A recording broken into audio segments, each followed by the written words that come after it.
There is a new AI code editor in town created by Abacus AI, and it is called CodeLLM. It's doing everything the same like all other competitors. It has all the latest LLMs, even Grok 4, for example, and the price is only $10 per user, which is really much cheaper than Cursor 20 and Windsurf 15, for example. And they have this really interesting feature where they're automatically using the best LLM based on our code. I'm not sure how is this working, but it really sounds amazing. Then we have the fundamentals like any other AI code editor that you used. It's auto-completing your code. You have the agent. We're going to see it later when we test it out. And it has the bonus access to ChatLLM. So they have their own chat like ChatGPT where you can use a bunch of LLMs. They have video generation even with VO3. I was really looking for some application that has the VO3 model, and they have it. And they even have their own application, same like Cursor. So you can build, edit, and deploy full stack applications using your AI editor inside the application on your phone. And that's basically it. So let's see how it looks.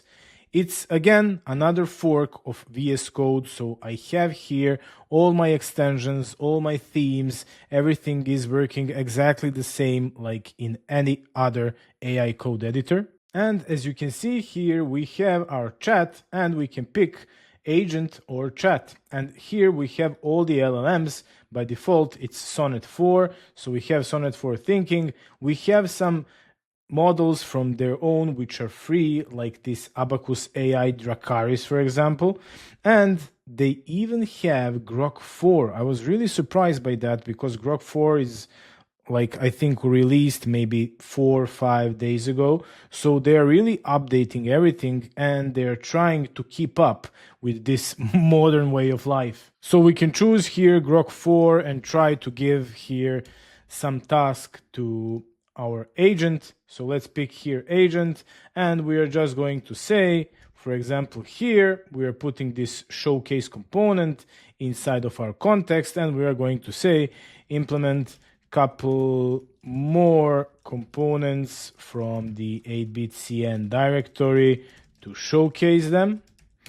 And let's see what is he going to come up with. And there it is. It took maybe 1 minute. So new components added to the showcase. To the left column here, let's see, alert components, batch components, progress bars, tabs components, bunch of components added. We can see it here in the differences. So I'll accept this one. And we can now just test it out to see how it looks. So here it is, my local host. This was here before, but this is new. So this info, warning, player status, game progress, everything here, these checkboxes, it's really looking nice. And look at this audio settings. Awesome. It really kept that gaming vibe. If you see here the live 8bitcn.com, we can see that we don't have anything here, but he added a bunch of new components to showcase all these 8bitcn retro components. Awesome. The important thing is that it is working from the first try and we don't have any errors. This is basically the code that we can now just add and commit. And I'm not really a vibe coder. I'm not doing these things a lot. I love to plan out everything myself. But if you are doing this, it doesn't matter if you're doing it through Cursor, Windsurf, or CodeLLM. This is something that is done by the AI model, not by the code editor. So it's good to know that we have this $10 option. There is a link for you below in the description to give it a try. And if you need any help, you know where to find me.